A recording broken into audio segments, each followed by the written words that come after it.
Okay, we're back on record now, 2:31 p.m. and Detective Fogg is still testifying. Detective, earlier, I believe yesterday, you presented one of the body camera footage of Sergeant Brandon Hogan. Yes, ma'am. Sergeant Hogan was leading the SWAT team that actually entered the apartment and cleared. That's correct, yes. And was he subsequently interviewed by the Public Integrity Unit? Yes, ma'am. And you reviewed that interview? Yes. The transcript of it? Yes. Was Sergeant Hogan specifically asked a question by the interviewer regarding the shooting through the glass door with the blinds and curtains, and whether or not that would be something proper? Yes, he was asked that question, yes. Okay, would you read the question asked of Sergeant Hogan and then his response? Yes. This was part of the interview with Sergeant Hogan that was taken on March the 20th.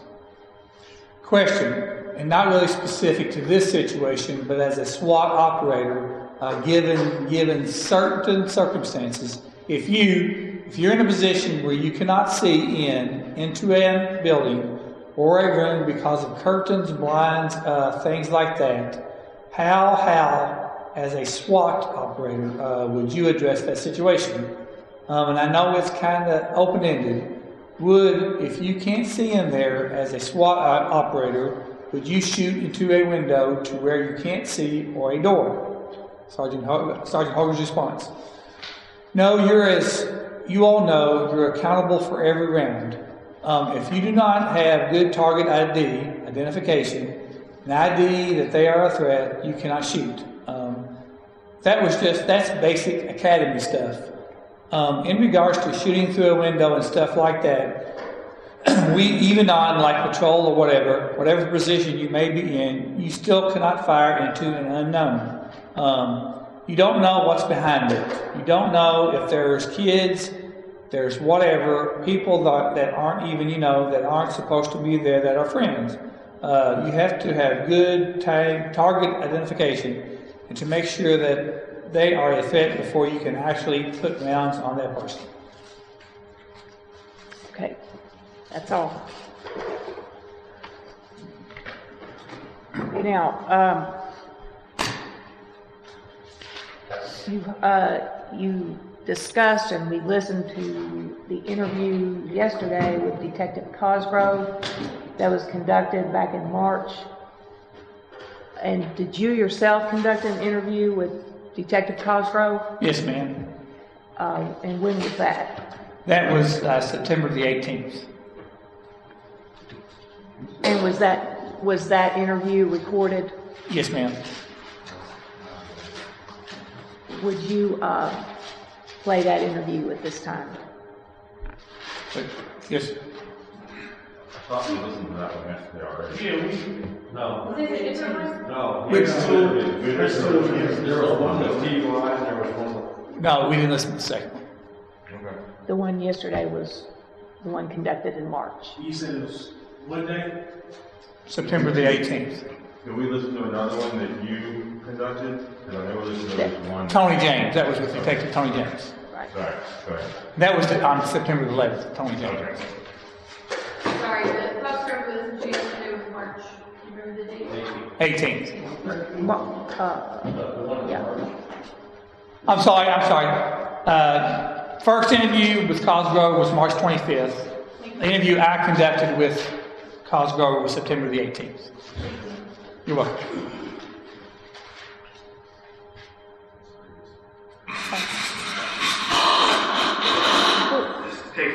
Before you start the interview, Detective Fogg, when you listen to your own recording of the interview, and there's maybe a 30-minute period in there that you determine was about things that were not really relevant to the actual events of the shooting. Yes, ma'am. So when it reaches that point, are you going to summarize? Yes, ma'am. At the 40-minute and 30-second mark, I'm going to summarize from that point to the 1 hour and 10-minute mark. I'm just going to summarize what was said. That's some things that occurred after the main focus of this investigation. Okay, go ahead. Following with the Attorney General's office, it is September the 18th at 15:25 hours. We're at 1024 Capitol Center Drive in Franklin, Kentucky. Speaking with Miles Cosgrove, also present is his attorney, Jared Beck, and Assistant Attorney General Barbara Worthy. Detective Cosgrove, can you spell your first and last name for me, please? Miles Cosgrove, Miles, M-Y-L-E-S, Cosgrove, C-O-S-G-R-O-V-E. And how long have you been with the Little Metro Police Department? Approximately 15 years. Okay, on March 13th of 2020, what unit were you assigned to? I'm assigned to the Criminal Intervention Unit or narcotics, the narcotics unit. How long have you been in that position? 4 years maybe. Okay. I'm going to ask you to go over the events that occurred on the morning of March the 13th, 2020. If you would please start at the location of who was there at the meeting point right before you hit Springfield Drive. What do you mean with the meeting? You all met somewhere right in staged up and then 3 times I hit Springfield Drive. Okay, so it had just finished raining, and I was probably, may have been the last person pulled in the parking lot. We were behind a liquor store or a church parking lot, kind of both right there. So it's either the church parking lot or a liquor store, about 3 to 4 minutes from the location we were going to go. Who met you there? Detectives were there. Mike Campbell, Tony James, John Manley. Correction, Mike Campbell was already at the entrance. He was he had the eye. I'm sorry, I'm kind of nervous. I'm trying to think. We're trying to make this a more conversation. Right. I'm thinking it's like a test. So it's myself, Lieutenant Hoover, John Manley, Mike Nobles, and Tony James. Lieutenant Hoover there? And Lieutenant Hoover was there, yes. Okay. So, you get there, did you all set out like this is what everybody's goals would be an actual execution of the warrant, or is it just kind of going as you did? No, we always have that formal. So what was your role? What was your role when you made executed the warrant? My role was, there's no formal order for it. My assignment would be the exterior of the building. Due to those gentlemen already having assignments.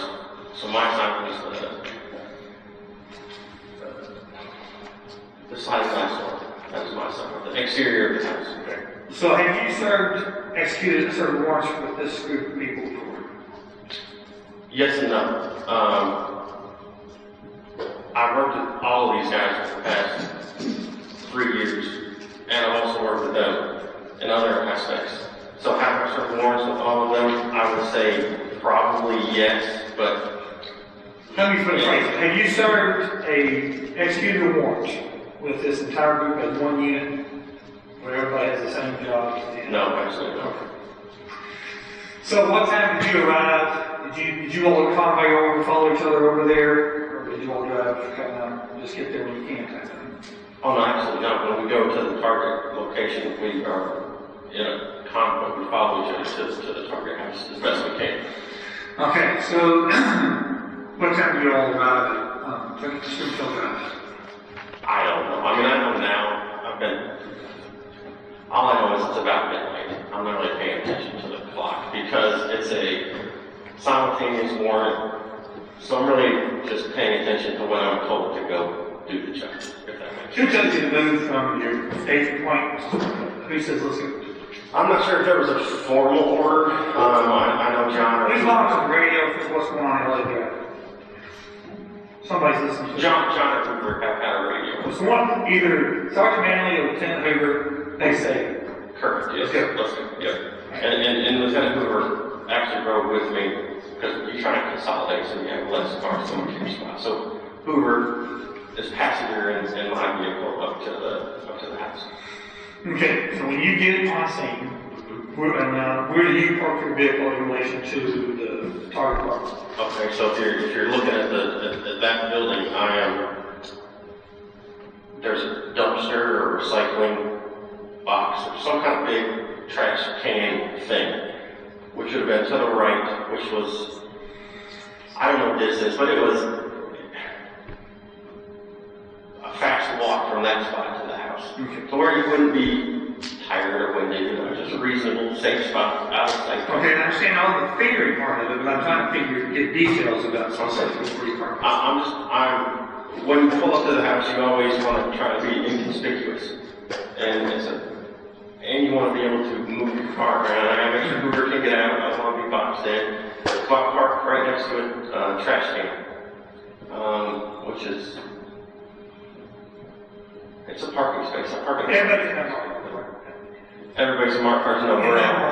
Yes, correct. Take your time. Yes, and once you pull up to your spot, there's no assigned parking for any spot. You just kind of get into a spot. So does everybody, everybody gets there, parks the car, everybody just go to the door, or they get together, they all walk up to the doors? That's the group. We don't necessarily get together, but everybody gets out of your car, and your situational awareness, so you're watching people. And then as you walk up to the house, you're still watching people, making sure you got bodies, or making sure everybody is supposed to be there. Okay, when you're approach to the apartment, do you see any lights on in the apartment? No, absolutely not. Any TVs? No. Any lights? Any signs of activity before you approach? No, all I saw was just darkness. So do you remember, I'm not familiar with how the stacks do you remember how the stack was as far as personnel when they approached the door? No, not exactly. I bet you can't. I can't tell you the stack. I can tell you from once they start knocking on the door, I can tell you who those two people are. John knocking on the door and Mike Nobles with the ring.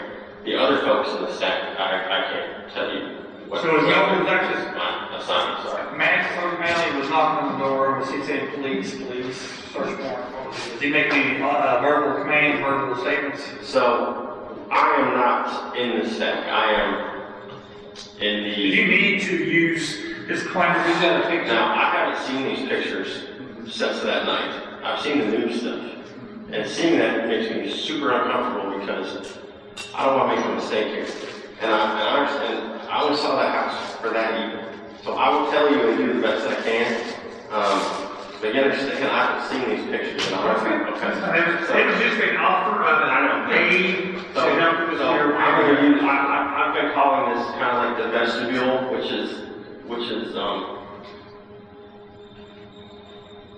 the bottom of the stairs. I call it breezeway. Okay. So I am at this breezeway because my initial assignment was to watch this door. Before, just remember, before the door was bridged, where were you? This way? No, to your right. I'm at that corner. I'm right. So I can see kind of what those guys are doing, but my main focus is still this door because I want to be able to see if a light comes on or if someone peeks through the blinds. I want to be able to see that and communicate what I can see to my people that can't see what I can see. Makes sense. Yes. Okay. So, how long is the staff outside the door? Approximately. No time's pleading work. But approximately how long are they outside the door knocking, detecting nobles, or commands before This nobody is he's talking, he's riding on the bus. noise. Not that. I use the word and I'm comfortable on 90 seconds.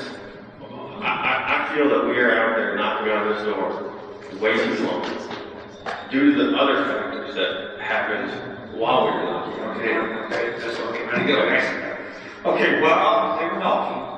Is there anything else that is kind of unusual or distracting? So during this knocking, and when I say knocking, this is not we're after making a ton of noise. Not yet. John, and I know now this is John knocking on the door. Someone knocks on the door like a pizza guy, like a normal person would knock on the door. No, not a police knock. No, absolutely not. No, not to vibrate the house, you know. And then a gentleman from the apartment directly above the apartment, right to the right of the stairwells, to the right of that. Yes, sir. Yes, correct. Yes, that's it. A person, a man, comes out of that apartment, not out of the apartment, but opens the door and is standing more or less at the door. Are you seeing him or are you listening to him? I'm listening to him. Are you still there? Yes, yeah, at the end of the stairs. Yes, correct. Are people talking to this guy? Yes. The only person I hear talking to this guy is Brent, because Brent is loud and that's a confined space, so it amplifies your voice. Where is he at this point?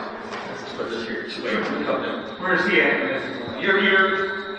He's talking to this guy here. We're saying I would say towards that grave, whatever that grave thing is behind that. Here. He's right here. In Where? in that, yes, within it. So, Thank you, sir. That's what he's right here. I just pointed there. so logically, and I'm speculating that that's I'm not trying to cover this. Right here. yes. So Some feedback. This conversation going. He's known. I just know that. All right, go ahead, please. So there's this conversation. There's this like hostile yelling back and forth between the guy upstairs and Hankinson. And there are words said, and I don't know what these words are. And I believe I've never said what the words are. It's like leave the girl alone, or there was no girl there, or something like that. And I remember hearing the word girl. And now I'm like, okay, I don't know where we've been told there's a girl that lives here. So that's good for us. So there's a girl that lives in this apartment. Now I hate to speculate because I'm reading stuff in the news. So that's all I do. I just hear Brent and this guy having this verbal confrontation back and forth with each other. And then I hear the police knocking. That makes sense. We are knocking on the door, yelling police. Not we. Those guys at that time. Please, There's no. Yes. Yes and no. I'm sorry. It's okay. Just relax. Alright, so there's no cameras here. we have John has done the gentle knock on the door. Brent has had this rhetoric between the upstairs guy. Now there is forceful pounding on the door. Then there is forceful pounding on the door with the police, the verbal command, police search warrant. What we always say.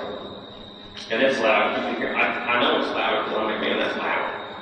Okay, well, this is going on. You're still standing there looking at the patio door. You see at this point, you see any movement? You see any lights coming on? You see No, absolutely not.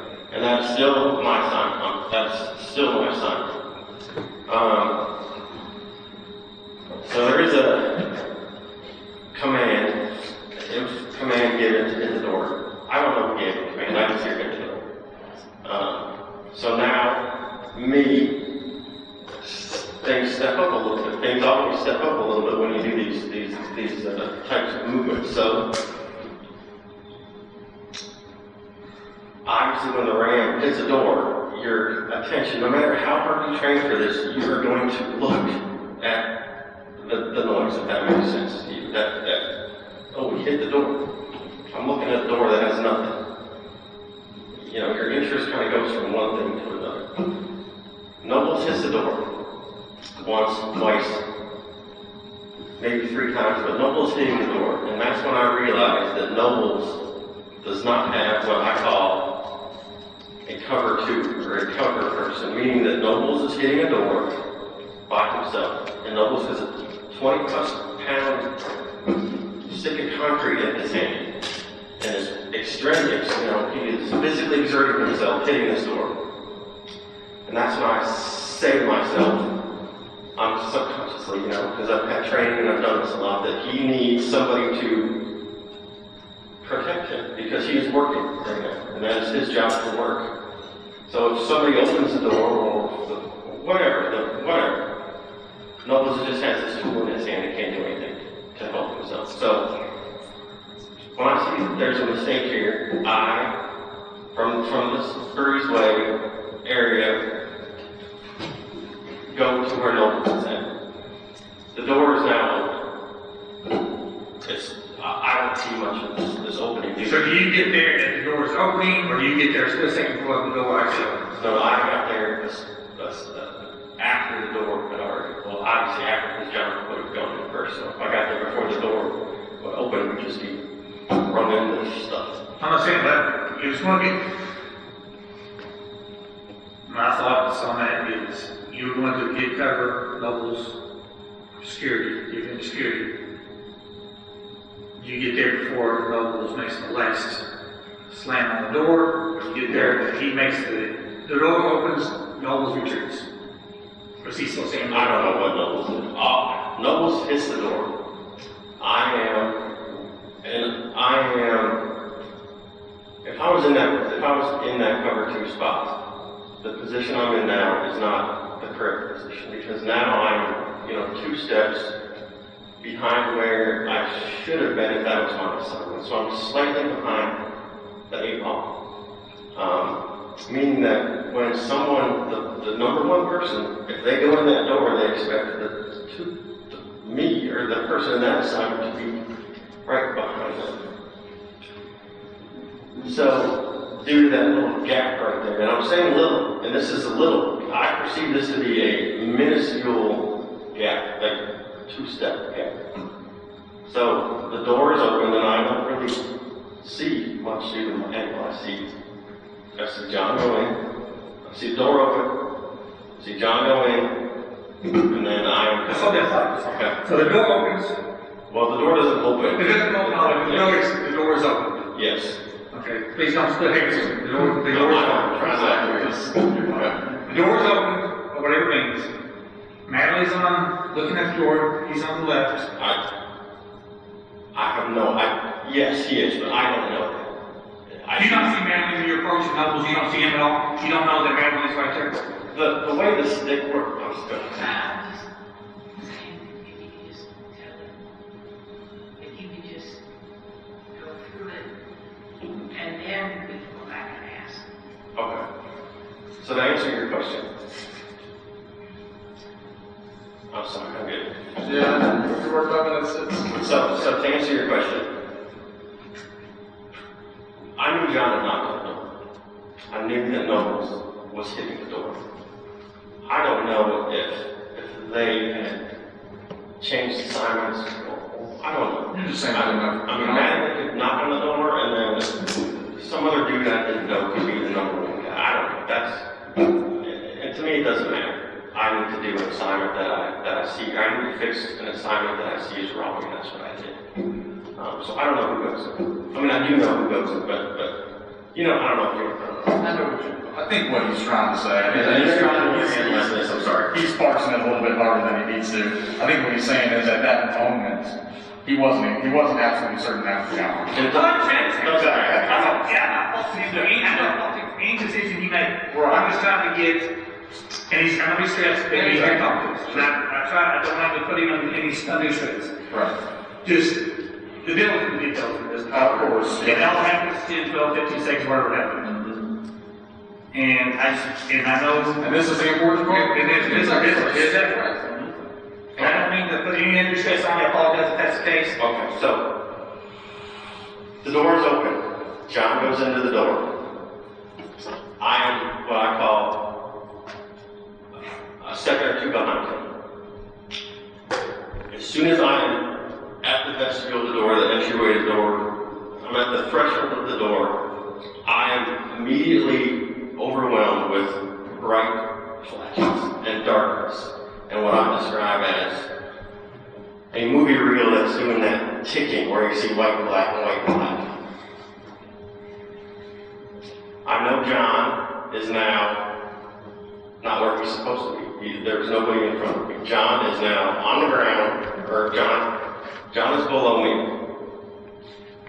And there are still these flashes happening, these vivid white and black flashes. Go ahead, Jack, something. No, please, go ahead. So,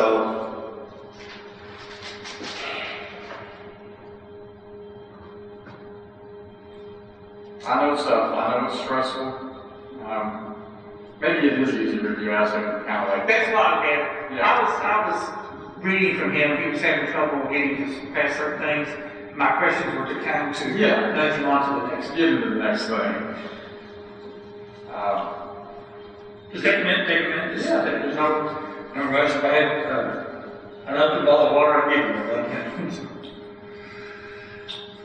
So there are these vivid white lights followed by this darkness.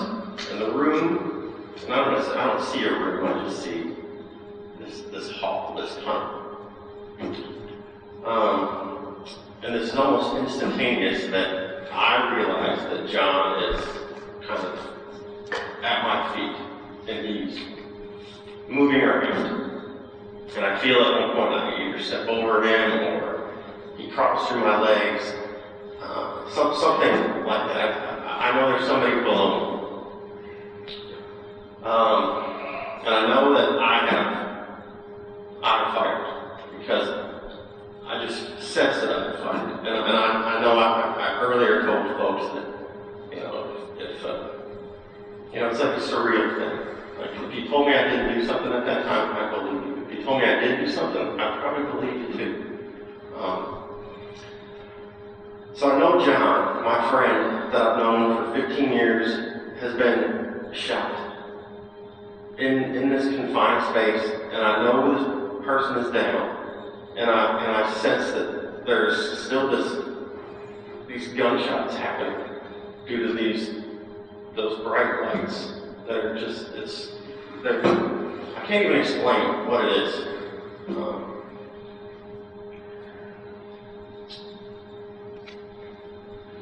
I've kind of been stuck there because I don't know how else to really explain. Let's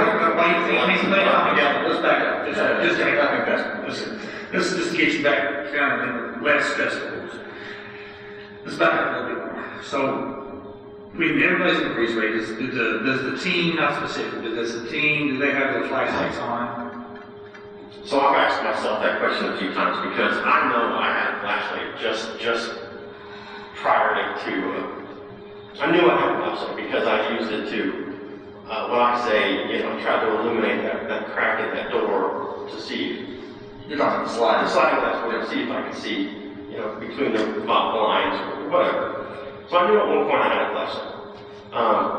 I know that when I got to that door, there is no light. I see nothing. It is, to me, it is black. The only, what I call light that I see is from these flashes that if you turn the flashlight on, you turn the flashlight off, turn the flashlight on, turn the flashlight on.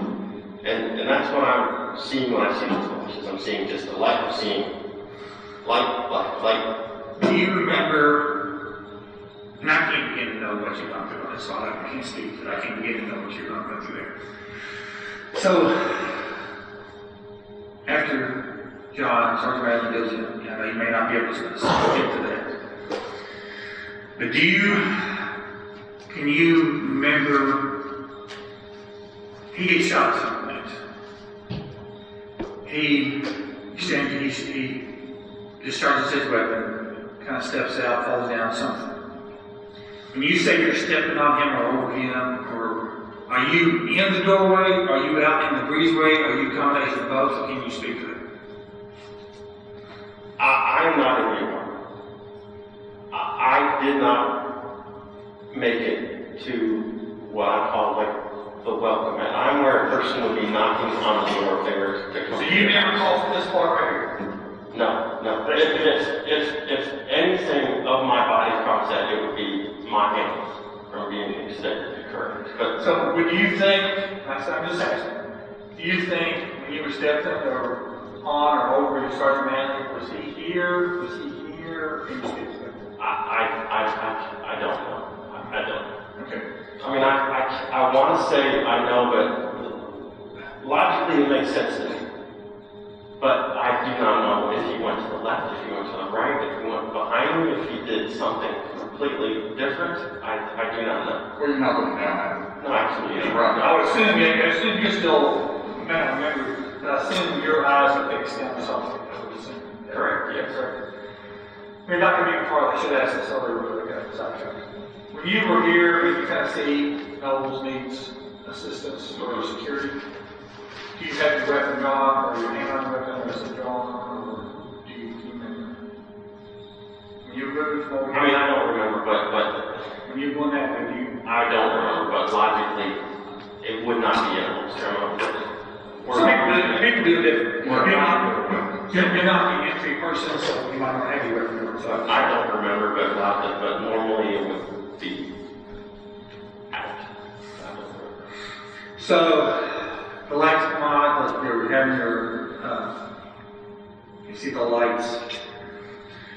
What after you think you fired? Can you speak at all to how many rounds you think you fired? So, can we back up just one second? Yes. I think it's important for me to tell you what that. So during this flashing light, I am seeing this human shadow figure. I don't think I've said that, so I just want to say that. So, as the round count that I Come up there. Is this shadowy figure down the hall? Close up to the door? Large, small, the shadow figure,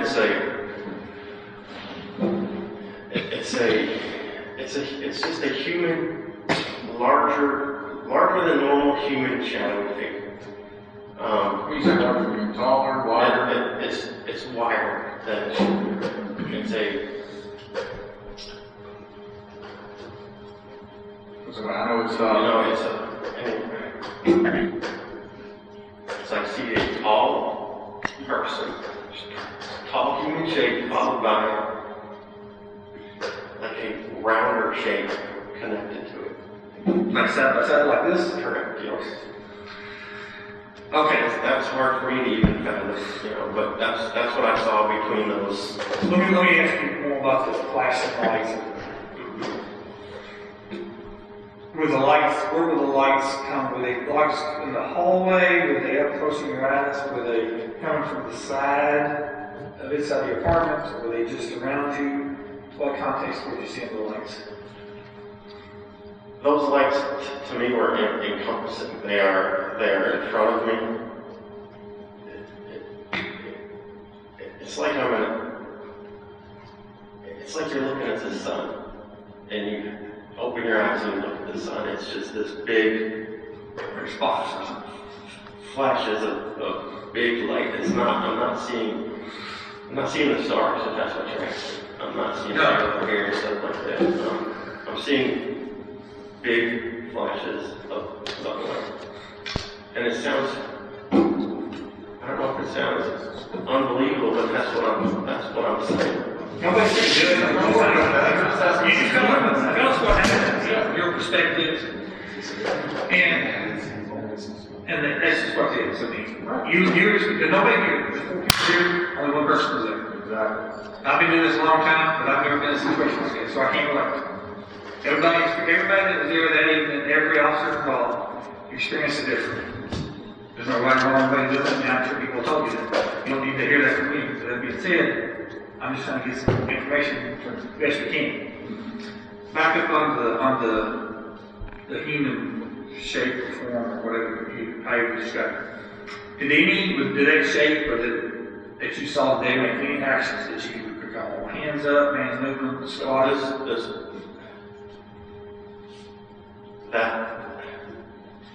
that was within No, a harbor beat.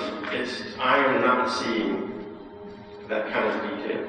I'm seeing. I'm trying to let you. I'm trying to understand. So you. Yes, because it wouldn't. And again, I say yes, but I'm not 100% on that. I mean, I'm trying to make some logic out of this and try and put it together, but I would think so, yes. That I believe John is already down when I'm seeing these flashes. Now, I don't know if it's up and down or down, I don't. So it's convoluted for me too, and I was there and I don't understand some of the stuff. So you think you fired? You look and speak to how many you fired? Correct. I've had some time to analyze it, after the fact. And there's other things we can talk about pretty later on in the time. But I am fairly certain. I know that I fired a low amount of rounds. That's how I feel due to something later on that occurs. I found any type of stories the best I can sequential. Yes. From start to finish. That's what I'm trying to. So, and then, So if you step over John, around John, then the next thing you remember is what? So I have fired, or there is gunfire, and if you told me I didn't fire, I'd certainly believe you right now. So the gunfire is over between. I sense that I sense that John is no longer behind, that there's this emptiness, that John is scooted away or something. And I say I see it, but I'm not entirely sure that I actually see John scooting away. But I feel that there's this emptiness, there's this time to go, that John has been moved to safety. And I'm only at this door for 4 seconds. I mean, it's a very short amount of time. Like, I don't know, it could be 6, it could be 5, it could be 2. I'm at this doorway for a very short amount of time. And then I leave the doorway. As you leave, are your senses start to come out of the lights, So, I leave the doorway, the breezeway, and I see a sea of people huddling and tugging, tripping. You think your senses come back? Yes, they're coming back.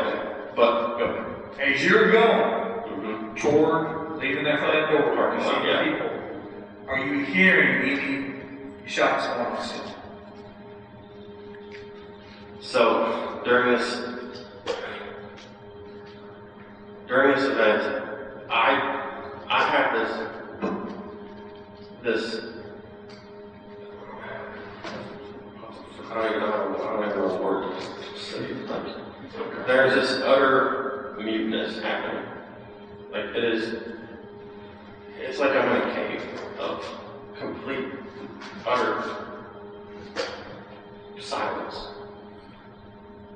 So I don't hear anything. When I'm in the breezeway going to the parking lot, I still see these flashes in front. They're not in front of me because I can see people in front of me, and I would not run towards flashing light. That would be asinine.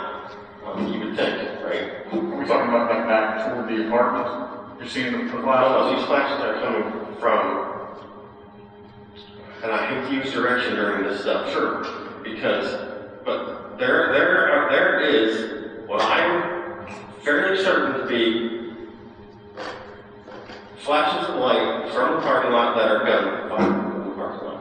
Okay. And I hate to say that because it doesn't make sense to me. But that's you don't have to make sense. Yeah. Not hate to say it, it's just what happened.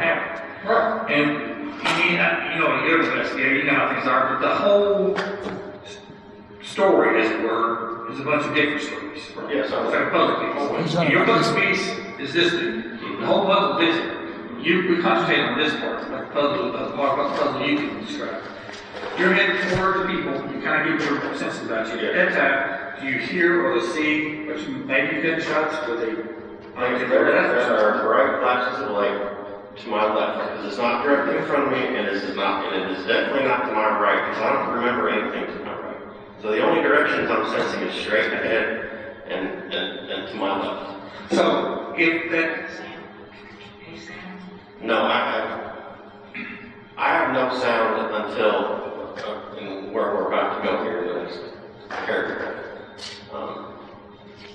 So I'm in the breezeway going towards the parking lot. I'm seeing these flashes to my left. I'm seeing,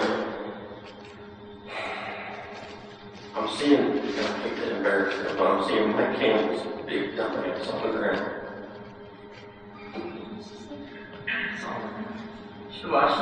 Just tell us what you remember. As best you can. Don't worry about embarrassing anybody. And I think Mike Campbell has been shot too, because he's on the ground.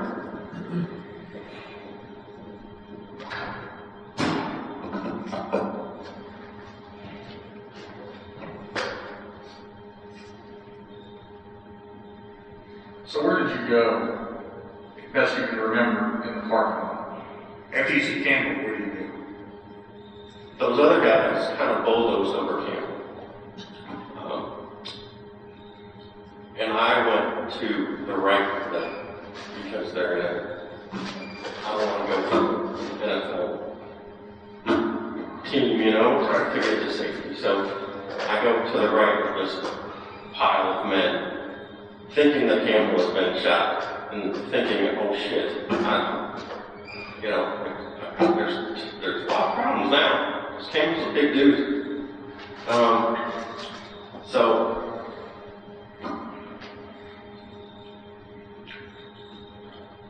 we're talking about. So you're coming to the right. So I'm in the right side of the parking lot, and we didn't talk about this earlier. There's a white car in the parking lot, a white SUV or a minivan or some white freaking car. So I'm in front of this vehicle. I'm not in front of the vehicle. I'm behind the vehicles that are parked in the parking lot, but in front of this white vehicle. That makes sense. John is closer to the white vehicle than me, because he went to the left, or straight, and I went to the right. So I'm behind cover, and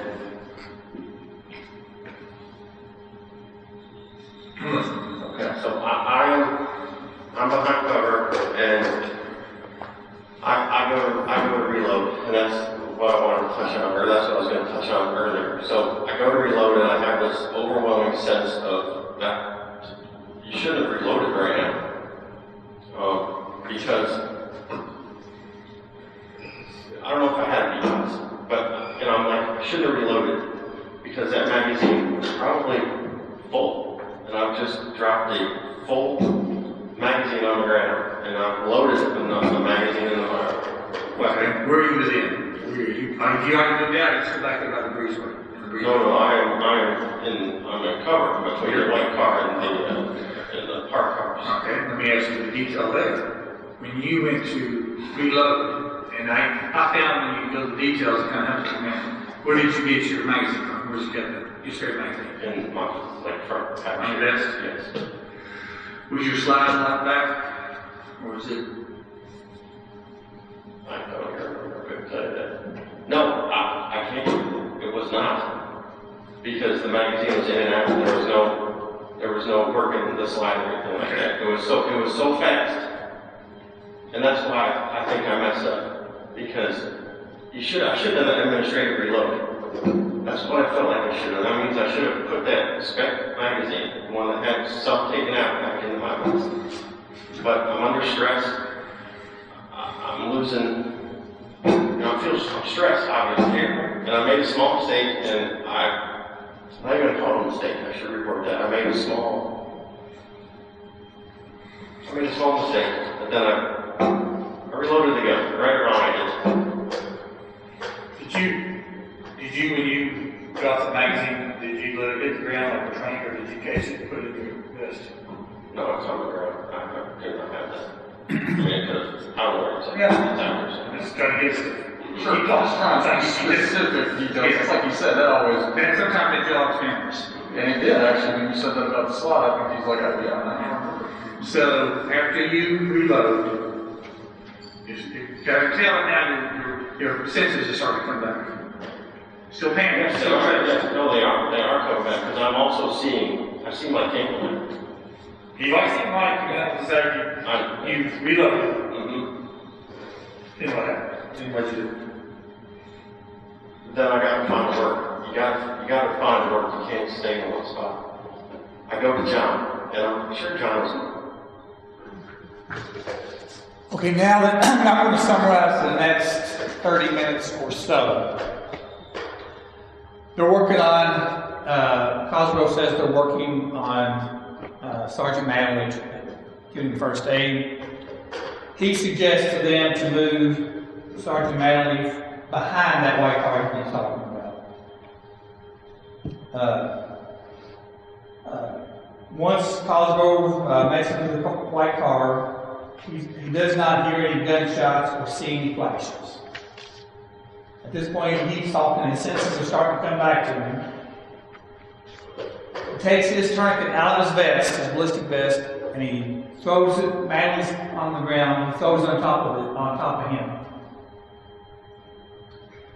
Cosgrove is standing at the back of that white vehicle still, watching the right side of the building, right here. At some point, Cosgrove leaves that area and goes and gets his car from this area here, where he originally parked it. And he takes it back to where Manley is. He takes his AR-15, his rifle that has it on duty, out of the trunk of his vehicle. He goes to the glove box and takes some first aid supplies and he throws that on Manley for them to use to first aid. Lieutenant Hoover is having trouble applying the tourniquet on the magazine.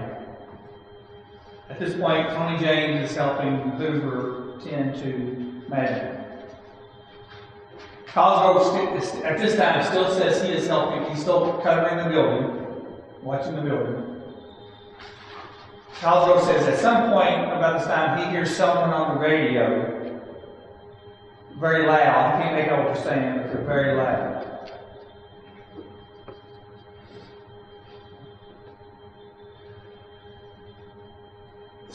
Shortly after here's ruckus, where we think that the gate getting ran, a patrolman shows up into his area.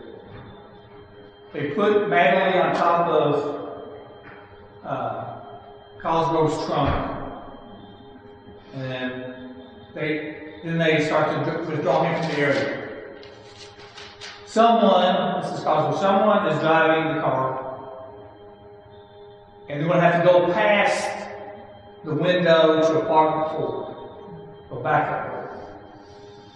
When they first start out, Cosgrove is trying to keep up with the vehicle kind of for security reasons, but within a couple of steps, the car starts going too fast and he can't keep up.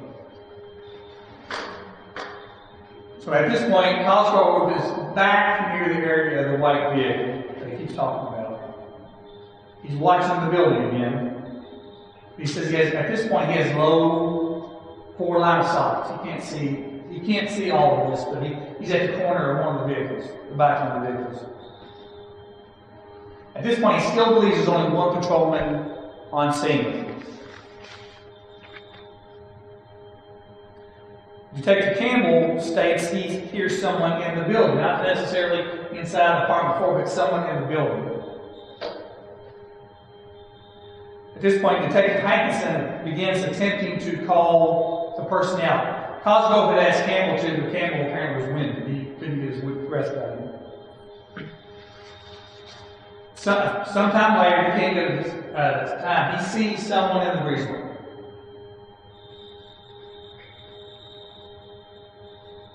At this point, he starts understanding there are more officers around him now. As the person coming in the breezeway, a K-9 officer begins talking to him and trying to call him out. Cosgrove is still, he's not really watching what's going on with the subject at this point. He's still watching the building. After the subject comes out with from Mr. Walker, after he's taken away, Cosgrove at some point talks to Detective Cole Gibson on the scene for a few minutes. And Cosgrove states he leaves the scene about 30 minutes after that. Then he leaves to go, he was taken to the LMPD's Internal Affairs office, which is PIU. And that's where we're back at, getting ready to start back. And we're starting back at about the 110 mark, minimum.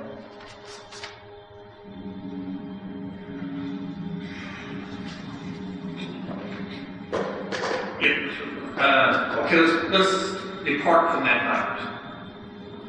Let's go back to, and we don't know what accident, we're not trying to play some fault or anything. We're trying to figure out, because how many times a year does Louisville LMPD go to the fire range? Twice. Fall and spring, I think. Okay, do you do... Maybe it's 3 times fall, spring. Go to night fire and then long gun? Yes.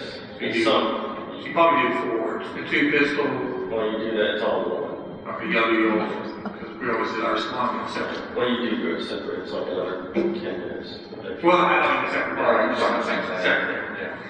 So, you go to the main question. Okay. How, if you could, you don't have to go back to when you were younger, to the academy. But how are you all trained on not so much use of force, but like when to discharge your weapon? Well, I can't give you a definition because that's. I would discharge my weapon when my life was in imminent danger, or when somebody else's life is in imminent danger. Those are pretty much the only times that I'm going to. Yeah, I didn't mean that, but I maybe didn't phrase myself, articulate it correctly. So, years ago, I went to the academy in 1993. I went to Richmond. Back then, Louisville was still went to Richmond, but you came on in. Back then, we were taught if we're going to discharge a firearm, we shoot 2, reassess, and then go to the high low rate. You came on what year? What year came on police department? 2005. So when you went through firearms training at the Louisville Police Academy, like 2005. How are you all taught? Are you all taught that make sure that you've got a mask? Please correct me if I'm wrong. Are you all taught once you feel that you are justified in using deadly force, which the use of the firearm is? Are you all taught to make sure you have a target, not use it? If you think shots are coming from there, from anywhere, are you all taught to make sure you have a target? And are you taught to shoot the threat stopped? Are you all taught to train to shoot a certain amount of rounds and reassess? Or I don't know. I'm asking.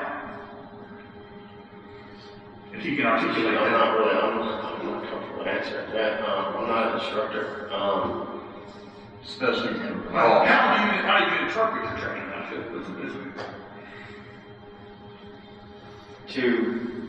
If you interpret a threat, you perceive that there is a threat. I'm not getting to whether you were justified or not. That's not what I'm asking. Right. I'm not going there. You did what you thought you needed to do. I'm not going there. And this is an area that I know it might be hard for you to split. I'm just saying. And in general. Okay, let me go back to my training. I was taught two shots, reassess, and then If you need to shoot more, shoot more. Back a few years later, mid-90s, that training was changed. I would agree. I will agree to you shoot a. I don't know if I agree to that. Or were you taught at some point that you're responsible, and when an officer, not you, but when an officer discharges a firearm, they're responsible for every round they. Yes. Were you taught to, I'm going to break this down again like I did earlier. When you were trained, were you taught to shoot till the threat is stopped, to reassess? Well, Or were you taught fire two, reassessed, and fire additional rounds if needed? Well, you come out with facts. we're taught to. I don't know about the number thing. I mean, that may be an informal thing. That was the formal thing originally, that's what it was. It changed as you came on. I think that's what it's saying, is that. Okay. I'm not going to put a number on it. If you want, that's fine. We are taught to neutralize the threat appropriately. Exactly. And, but then after you stop firing, are you trained to discharge, you shoot till you think the threat is stopped? Seriously. Are you taught to go to the low ready or high ready, reassess the situation, scan for any further threats, Yes. and then engage them if needed? Yes, sir. Because it gives your brain a mental second to. And that's what I want to make sure. I'm not talking about what happened at night. I'm just talking about how you train. Yes. That's you. All help you. I would agree with that, yes. And please, if something I just said that's not correct, please correct me. For 2020, as of March 13th, have you been to the range at all this year? Do you remember? Oh, shoot, I don't know. I really don't know that. Might be correct. Yes, spring and fall, I don't know. We only think the large coldest of the month. Yeah, so I know fall is always cold because of the AC and the vents, but You don't see inside? they just, We're still running AC, even though it's cold outside. they're sucking the cold air in. I'm not sure if I went to the range this year. And when you go to the range, it's not a, and I'm sure you know this, it's not a, it's not a memorable event. You go and shoot your whatever you shoot and you're done, even though it's an 8-hour class, you're there for 3, It's not a memorable event to go shoot. When, prior to this event, not range stuff, have you had any formal, like I got to go back to I say academy, I don't know if you guys ever Richmond at all, or I say Richmond, the DOCJT. Have you taken any additional firearms training, whether it be long gun, shotgun, So the combat course? only thing that I've done with the department, and that would have been, you'd have to look that up, I don't even know, 2000. Oh wow, at least 3 to 4 years, 5 years ago, I took the SWAT basic class. And is that taught by Louisville? Is that taught by? That's taught by the Wolves. So the training standards were probably the same as far as threat assessment, target Well, assessment. that class was not shooting. That class was tactics and scenarios. There's no shooting. Okay. So maybe it should be. I guess I answered your question. Mark? Have this one advanced course?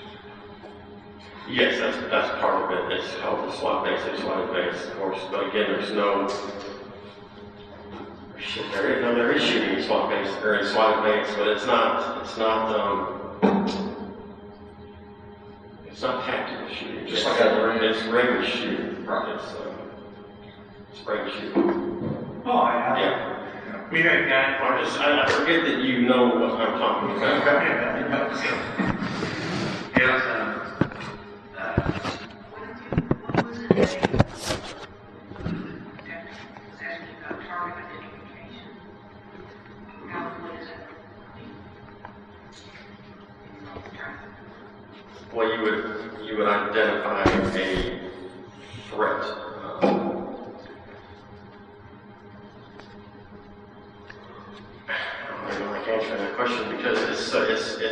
So, I mean, obviously, if someone is pointing a rifle at you, that is a threat. But if somebody has a knife at you, is that a threat? Yes, it is. But is it a different threat? Yes. So yes, there are ways. I'm not even answering the question. But yes, they teach you to perceive threats during the training, or in the police department. you think over a shoot or don't shoot scenario for you. Correct. Yes. Okay, this is a nice question, and you may not be able to, and you may not feel comfortable. Either or, and both. And I know from what you said earlier, I know what the answer probably would be. Were you aware that not, you may have heard conversations with someone on the news later, but that night, were you aware of any actions taken by Detective Hankinson after Sergeant Manley was shot? And up to the point that he was bringing Mr. Walker out of the department. Were you aware of any of Detective Hankinson's actions in the hour? Well, yes, because he called up to the. Maybe I understand. No, between the time that Sergeant Manley was shot and the time that Hankinson was calling Mr. Walker out of the subject out of the apartment, were you aware of Detective Hankinson's any of his actions between that time period? No. The only person I remember is John, the patrolman, Tony James with the gloves, and Hoover putting the tourniquet on, helping me put him on the trunk. And Mike. And Mike. I've seen Mike Campbell 2 times. Right. Yeah. So. Well, 3 times because you pulled up your AR-15 long gun, right, and he was winning. So 3 times. So I did not see. I didn't thought about that. So no, I didn't see Brent that entire time. So you were at the time you were not aware that Detective Hankinson had discharged his weapon. Fired his weapon. Oh, correct. Yes. No. I thought John and I were the only ones, plus whoever else is shot. But at the time you didn't know who the other person was. Correct. That's interesting. Now that you say that, that's so later on. Yeah, later. It was before later. People talk and then. Well, it would have been that night. No, it would have been that time in the parking lot, I believe, because well, maybe that's not true either because Mike Campbell was standing there. I'm thinking maybe they separated it, but how would Cole know that? Well, don't speculate. Yeah. I mean, either you remember or So no, I didn't know Brent had fired until much later, or until later. But you knew that John had fired? Yes. I knew that there was gunplay in that doorway, in that apartment. And it would make sense, because I'm not shooting, and there was gunfire happening in the apartment. So I logically can deduce that there's gunshots happening from the apartment. You perceive some of those gunshots at least coming from John. Correct. Oh, yes. Yeah, Correct. Yes. Okay. I think that's what she was saying. Okay. Yeah. Correct.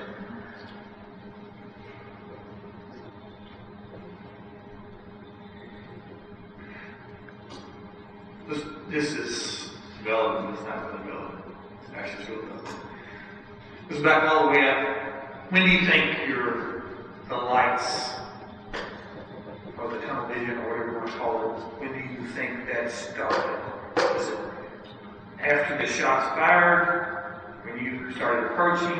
I know it's approaching is relative. That's correct. And I keep saying, as soon as I turn into the doorway, that is immediately what I see is blinding, flashing lights. Immediate. It's not that I'm standing at the doorway and I can see that anything else. And I do, You know. and I do realize this is the 4 or 5 second And right, 5 seconds. event, so. Well, I'm glad you do because I can't. Well, this part is explain it. So. Is there anything else from that 10 or 15 seconds of the incident? The door being rammed, the shooting, shots fired, you withdrawn. Is there anything else that you may, after as we've been talking, that you can remember that might be relevant that we haven't, it has been So brought up? this is not relevant.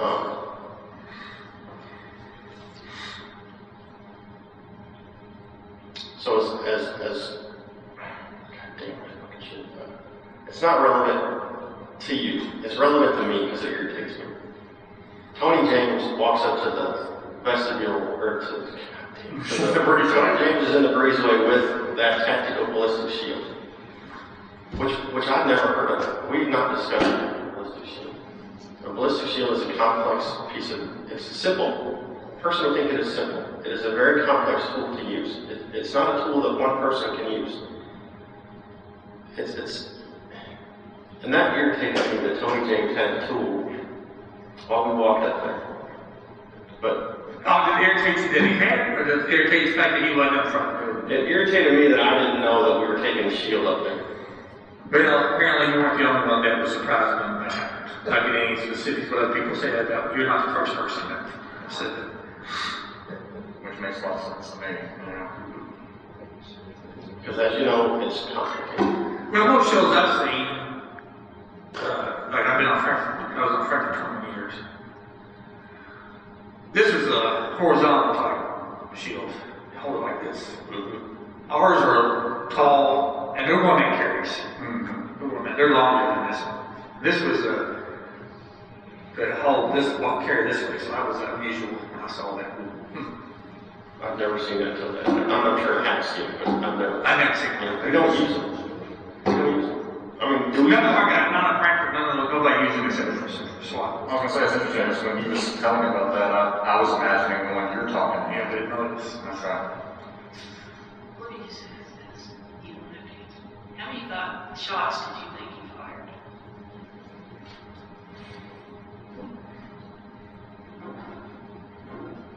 It's not until much later that I could come up with a number. And that evening, I think I changed it.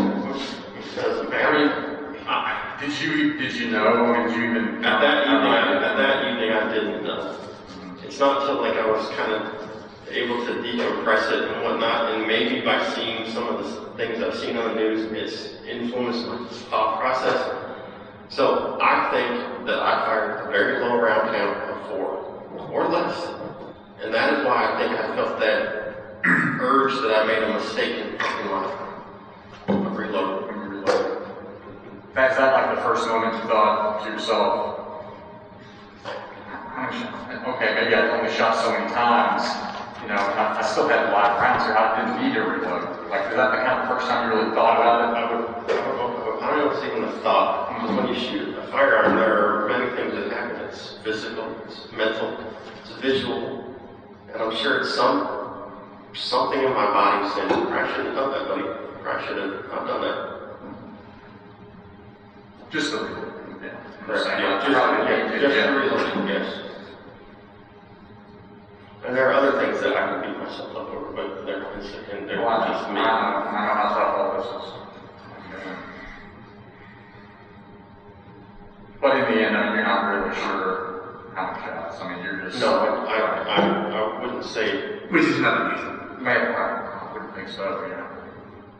But that night, I had no idea how many I shot.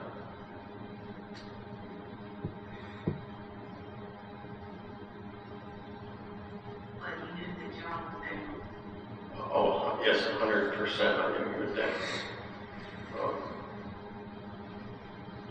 And you knew where the shot had come from, or where it come from. I perceived because of those flashes that was directly in front of me. And I've analyzed this 100 times. I freaking dream about it. And I'm thinking to myself that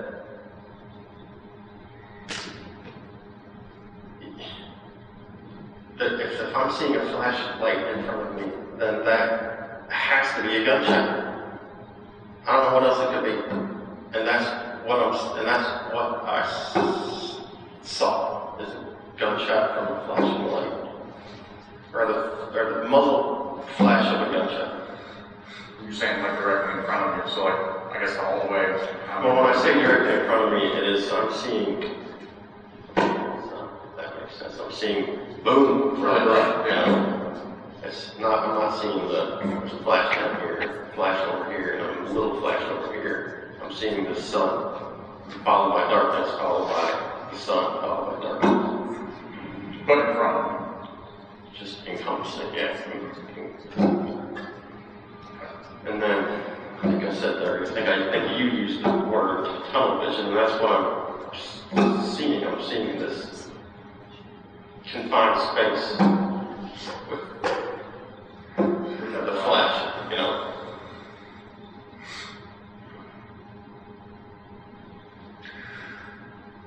Respect, do you have anything?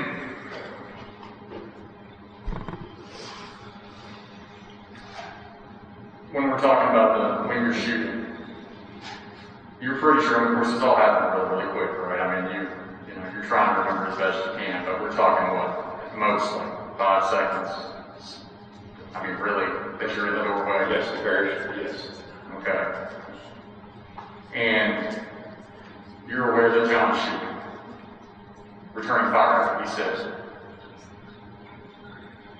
right? Yes, I know there are gunshots from the person in front of me. You know someone has fired, right, and John's in front of him. Yes. And he's going down. I don't know if I know that, but I knew that a second later. I know that someone is down, you know, from my sensory. And that's when you find him, right? Correct. And you're doing that because you're trying to protect him and protect yourself, right? Yes, very much so, yes. And you're aiming at where you perceive that threat to be coming from, right? Yes, correct. Okay. This is the interview with Miles Cosgrove. It is 16:57.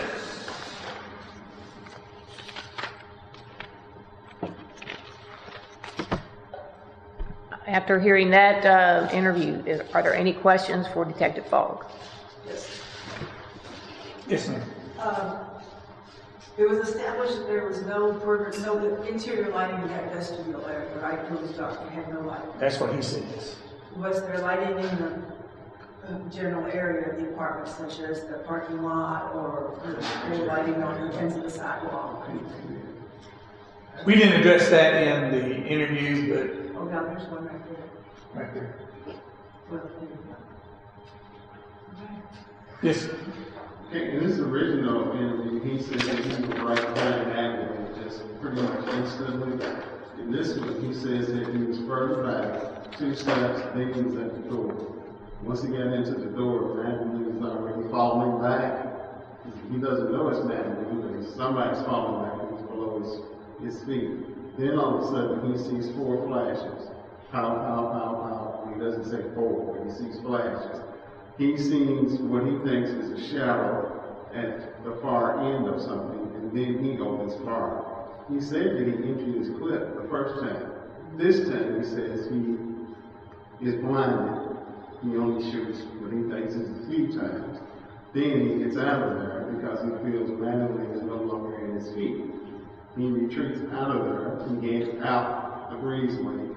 But now you can see from the left side of his eye somebody firing into the window, which is Brett, I believe. He sees lights. He sees lights, right. But I'm glad you said it. The whole time is what I'm hearing him say is that he's blinded. He's blinded as soon as he makes that turn into the doorway and he sees those lights. Either he sees a shadow of a person or he doesn't.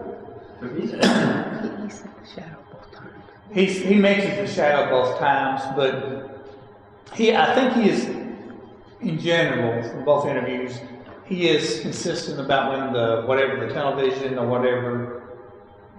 Has he been many times in the past? It's encompassing, that's all they said, is it's encompassing, the lights all around. So I've never experienced that, so I can't speak specifics. All I can tell you is what he said. Right. You know, you hear me asking him multiple times, or since it's coming back. You know, he talks about when he's leaving to go toward the parking lot, he talks about seeing those flashing lights.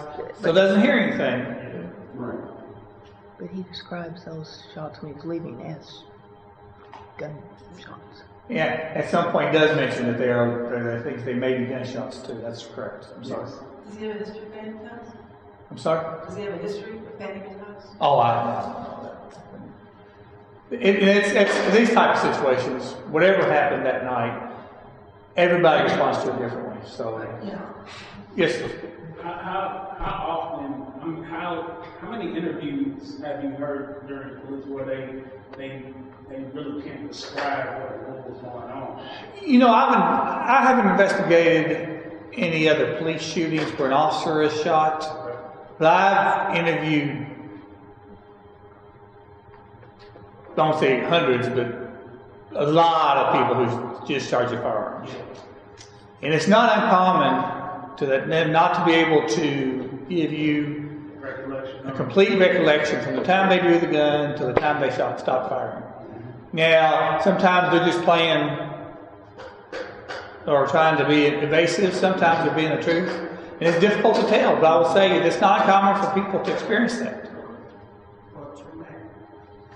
It's definitely not uncommon to say, from my past, if someone shot another human being 4 or 5 times, even more, that they may think they just shot once. So that's common.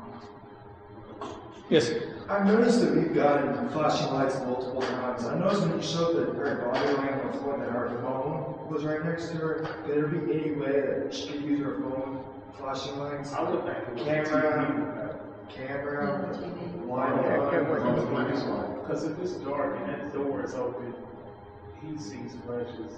That's the only thing, especially if it's pitch dark. Well, you know, we can't speak. We can only speculate what happened down the hall.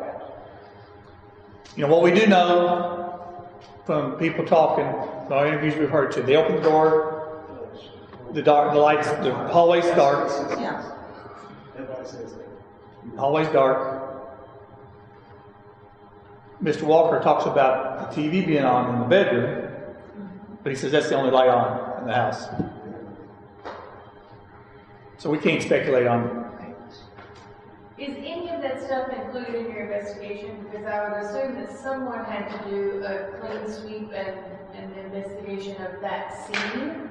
So they would have seen whether the TV was on or made that account. They would have gotten her phone to see if any action had been taken on it. His phone, if any so is that any of that stuff included in any of the things that you all You can answer. I can't speak to, because what we are doing, we're presenting information that was accumulated by multiple people. I can't speak specifically. Now, the scene was processed. We do know that. I don't have that report to say whether the TV was on. If you remember the photo. But you can't go back to video because also the dining room is on. Well, but we saw in the video, one video, that they turned the lights on for security purposes. We didn't see anybody turn the TV on. Do we have any pictures of the TV in the back if it has been shot or anything? Because I know they said they shot into that second room. Well, the video. You will hear more about the evidence collection, the bullets and all that from another detective who will be tomorrow. So you all only included what was provided to you? No, we did independent interviews.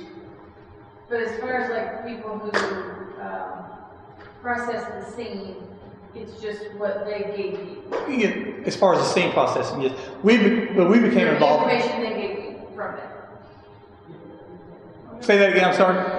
It was just the information they would have given you from that is all you know. Yes. Thank you. officers have been involved in any other shootings where they've had, not been shot, but like been in a shooting? I don't So they would know have, how they would react. yeah, I don't know the complete background of all the officers, so. Yes, Initially, when we first started yesterday, we were told that Cosgrove shot 16 rounds. How was that determined? you'll hear more about that later. Okay. Tomorrow, I said, so tomorrow? Tomorrow. That'll be, you'll have Detective Wolf to be addressing that specific issue tomorrow. And Haskins, whatever his name is, and his 17 shots will be addressed too. Yeah, all the ballistic stuff, the evidence collected, documented, and analyzed will be presented tomorrow by Detective Wolf.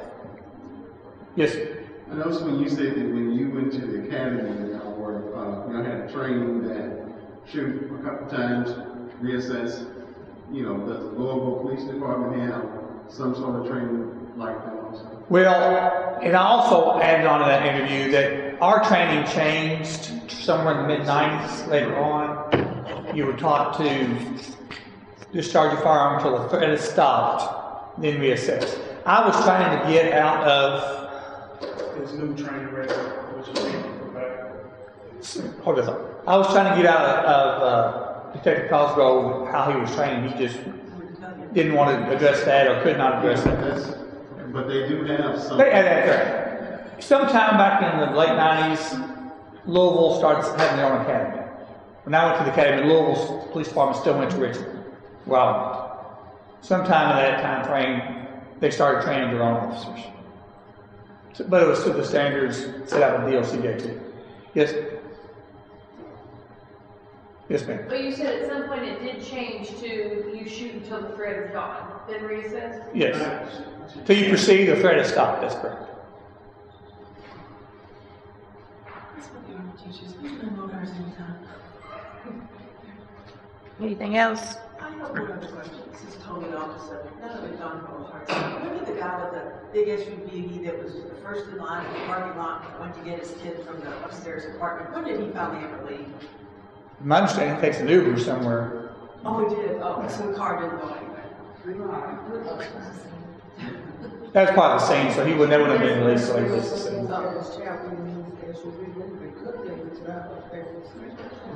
Oh, on the SUV, they showed the, I don't know, it's called the side load, I guess. Is that what? I'm sorry? On the SUV of the guy who was upstairs. Yes. When the detective was walking around and showing casings, he showed something on the side of the, I guess you step up on it to step into the car or something. Was that like a shot, or was there a casing on it or something? I don't That remember would be specific. for- There was some, That would be for Detective Wolf tomorrow. yeah, any type of ballistic stuff. But there was, around that, the stuff they were working on, Sergeant Manning. There was the tourniquet stuff. Okay. There was that about that SUV. I don't know exactly what you were talking about, but any fire bullets or casings, Detective Wolf will address that. Yes, sir. But yeah. One last question on what he said. If I understand correctly, it does match up when he said he came out and he was still seeing flashes of light and they were to his left. That would have been in accordance with Hankinson being on that side in front of the window and door, right? Could have been. We can't sparse whether it was what he likes to seeing, or if he's seeing me taking Hankinson's shots. We can't speak to that. But the placement would have been up or back. Yes. There's the crime scene video that you saw. And that's in her bed. That's the television in her bedroom. I'm still curious. I have a television in the living room. It's on. No. Okay. So we are ready for the next. If we don't have anything else, that we are completed with Detective Fogg's testimony. And we're ready for the next witness.